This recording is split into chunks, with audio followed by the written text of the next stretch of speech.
thank you. And Stetson said, I am from Germany. So when you hear Meike, you probably think of the American spelling, but it's actually spelled the German way. And it's spelled M-E-I-K-E, which oftentimes comes to confusion, especially like when you try to online date, and then you finally meet up with a guy, and he's like, so how do I pronounce your name? Is it like Meike? Mike? I'm like, no, it's just Meike, just like the American way.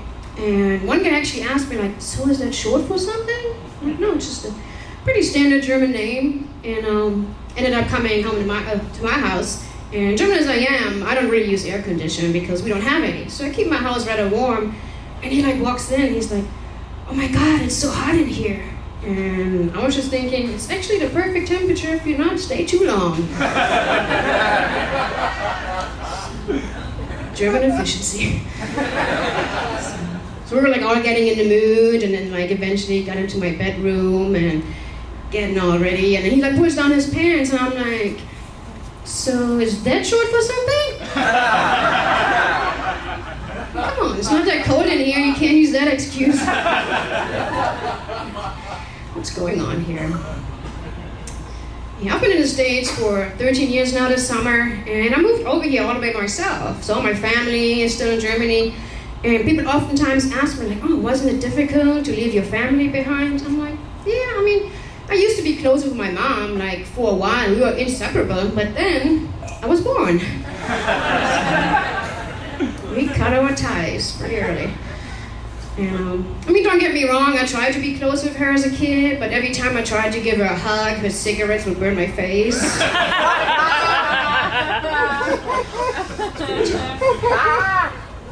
But I do have to give her credit because she inspired me to become a smoker super early.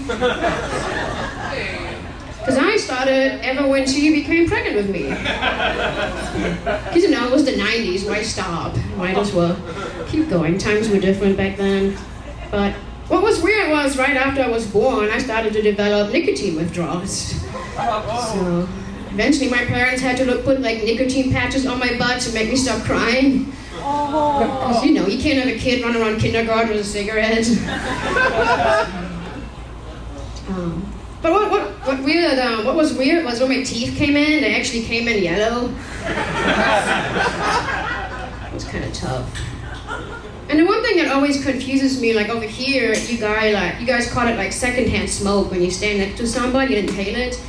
And I feel like it's a weird term because in Germany we just call it passive smoke, which is way more fitting, I feel like. Because secondhand just reminds me too much of goodwill and donating. Like usually I volunteer for donations. I've never stood next to somebody and volunteered to get their lung cancer. Like, come on, give me some. And I don't know if anybody else like grew up in the 90s when parents still smoked with you in the car. Was my mom the only mom always telling you when you're in the back coughing like, hey, I can't breathe, and your mom's like, oh, don't worry, I got the vents going. I'm like, yeah, but they're blowing the air, they're not sucking it in. Like they're blowing it at me. And now that I thought about it, I kind of figured out the reason why my dad developed ED. Because my mom couldn't tell the difference between blowing and sucking.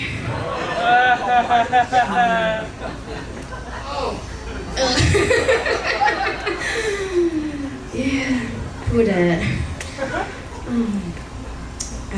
Yeah, recently last summer, I finally experienced you guys' freedom over here. Because you know, Americans always like to talk about freedom, and I don't know if you guys mean the freedom to decide not to have health insurance. Because you know, you guys can decide not to have health insurance, and then when you get sick, you have to declare bankruptcy. Or you can get health insurance, get sick, and then declare bankruptcy. Which is what happened to me last summer.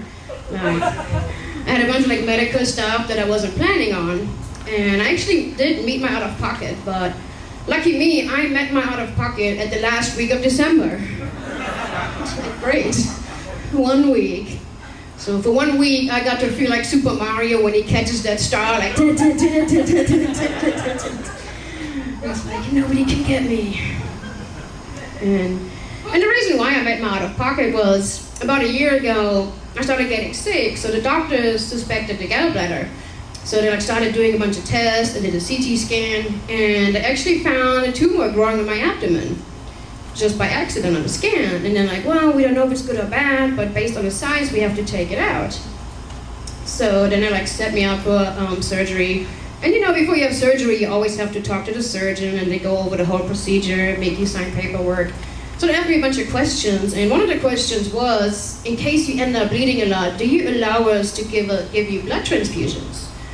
And I'm like, sure, why not? And it actually kind of reminded me of the time when I actually tried to donate blood once.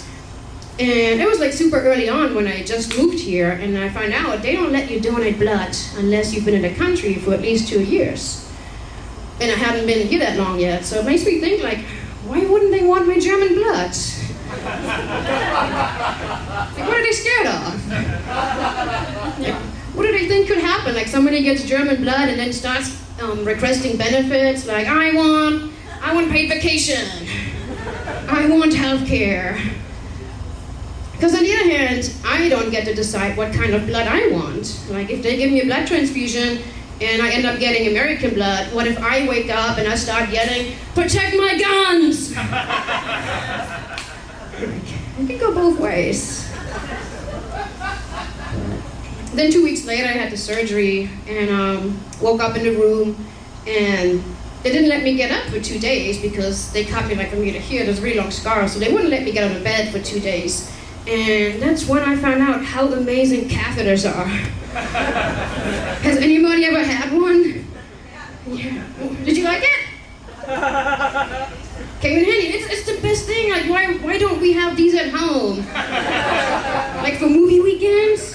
Imagine, you don't have to pause the movie once. Like, the worst part is when you have to get up and pee. It was amazing.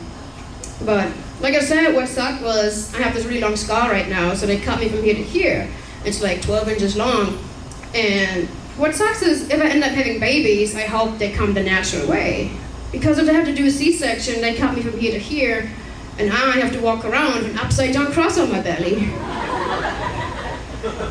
And that'd just be really tough to explain to somebody when they see it. Like if I go to the pool or so, and somebody's like, hey, what happened to you? And I'm like, I gave birth to the Antichrist.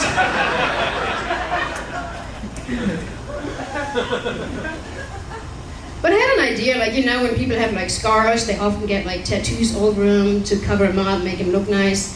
And I'm gonna do the same thing. And I already picked my tattoo, and I'm gonna get a tape measure tattooed on it. So when I go back to the bar and then some drunk guy comes up and he's like, hey, I got 12 inches I want to show you, be like, prove it! You know, treat it like a roller coaster, you gotta be just tolerant.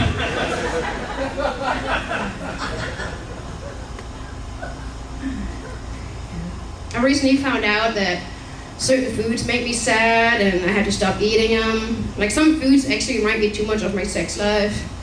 Like, I'm sure everybody knows like these little snack packs where you have hummus and pretzels on top. Has anybody ever managed to finish all the hummus with the few pretzels they give you?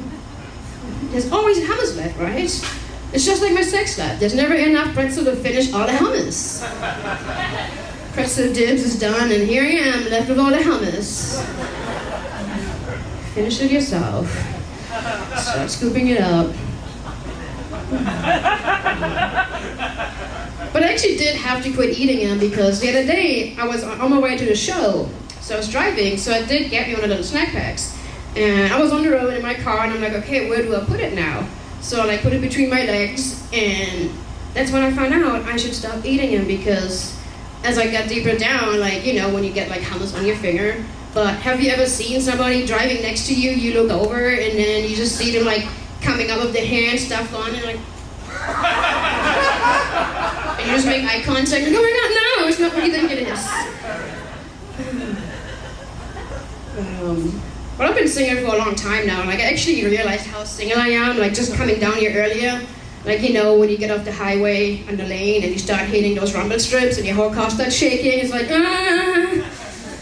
It's become pleasure for me at this point. Like, I'm actually the person that stays on there on purpose. And the car behind me probably thinks like, oh my God, she's texting and driving. Like, no, I'm having a good time. Like, come on, one more exit and then I get off. That's my time. Thank you, everybody.